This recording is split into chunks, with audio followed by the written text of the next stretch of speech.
Okay, welcome here. We are talking reward-based riding. I am Angelica Celius, and today's topic is school halt.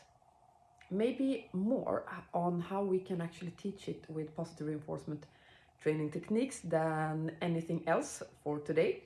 So here I've written some elements. I love to split exercises like this so I clearly can see, okay, these are some of the elements and this is the foundation we're coming from. So I know when something goes wrong, where do I need to have a look? For sure, for simplicity, I have taken away some of the elements that this exercise can consist of. But for today, the foundation, the house that we are building our school halt on, that is parking for me. Parking as in ground tying, as in standing still with over some period of time. That is what I mean with parking here. In parking, the horse can organize her body as ever they want, and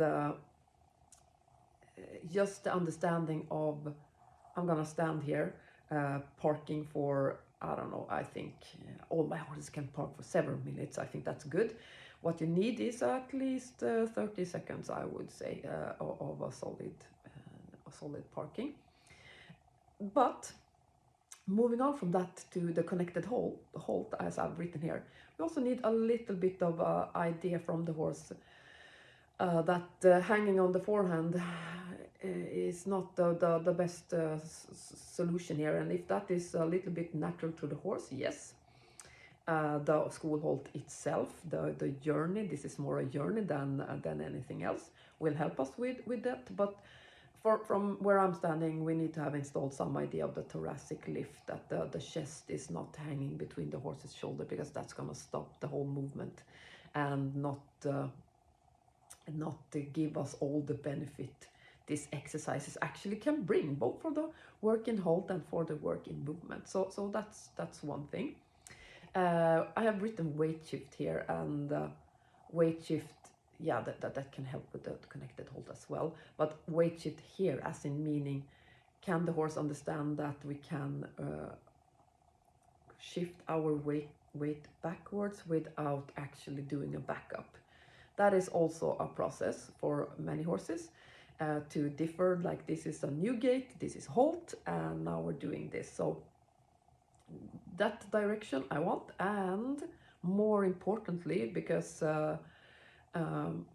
it's often kind of easy to get the idea, and horses often think it's fun. Oh, we shift backwards, my riders seem to like this. But we also need to have a way for the horse to get out of the exercise, and that is the search forward. Yeah, we probably know that all our exercises and all our work with the horses, we should have the search forward towards the hand. Here I'm working with the horses in Liberty, but no matter if we have tack on or not, we can always have a search forward. And for me, that is also how I help the horse to balance this exercise, by also reinforcing them to move out of it. And we will see here on the video next that I'm also reinforcing my horse often low to help apart with this. So let's look at how that can look. And the last element, body part targets. This is how we started this behavior, me and this horse. He is here on the video, 21, 22, 22. A 22-year-old Connemara that in his previous life, not together with me, he was a jumping pony. How do you say that? Well, I think you know what I mean.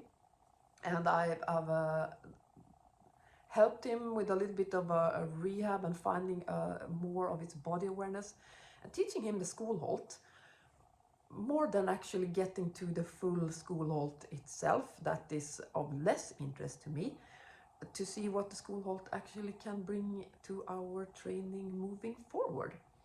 But initiating the movement to find his body parts, that was done with a hand target. Me standing next to him, facing forward, just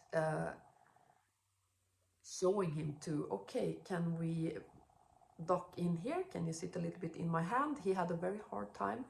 Instead of doing the exercise with the straight hind legs, he find it really hard to sit and to tilt his pelvis and other joints, to compress them a little bit. That was really hard for him. And the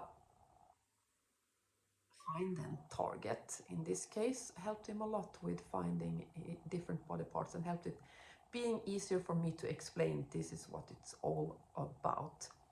Yes, the cue has evolved a lot here, and I've merged it a little bit with other stuff that he knows. For example, the leg lift, the target for the leg lift to what you see now. But that is the original way of how it started. And the reason why I am stroking his top line a little bit there is just to prepare him in the beginning. I don't want this like fast movement here, like sit as fast as you can, answer to my cues. Really not what I'm looking for. I'm looking for like, can you slowly prepare and organize your body in a way that is suitable for this exercise, and then we see where we go. So really, the slower we can do this, the better for me. Yeah, we can build this in a little bit more energetic ways too, but for me this has very high value on how we actually can work this slowly and with the body awareness, that I think is my main purpose with this exercise anyway. You see me also lift my left hand a little bit, and that is to give him a frame, to a representative of our half halt, one might say. So I mean, we are working in liberty, and I just want him to like, hey, this is the frame we're working in. How does that work for you? And see where we go from there. I really love the second repetition, even if we see that that is probably on the border for how much you can do by the time of this video being filmed. Because I mean, I love his movement with his hind legs, like stepping in slowly with them and adjusting himself to the frame. Then we see in the last part of the exercise, he's a little bit falling a little bit through his chest there. But yeah, this is a very nice way of helping any horse with body awareness, even if we don't get to the full exercise. And here we have a more recent picture where we see more bend in the haunches and a top line that is starting to have more solid, consistent lift. So those are also what I'm talking about now, checkpoints for me to see, are we going into the right direction? Do I see more of healthy elements? It's not that everything needs to look perfect, far from it, but I want to see the trend going into my direction here. So yeah, I've been launching him here on this video, so I have a launch neck rope, and just use that instead. So yeah, my 5 cents on how we can work with school halt. I do have an upcoming course in work in halt in general. Of course, this will be an element of that course, depending on where you start, of course. But check that out, and let's see if we see each other there.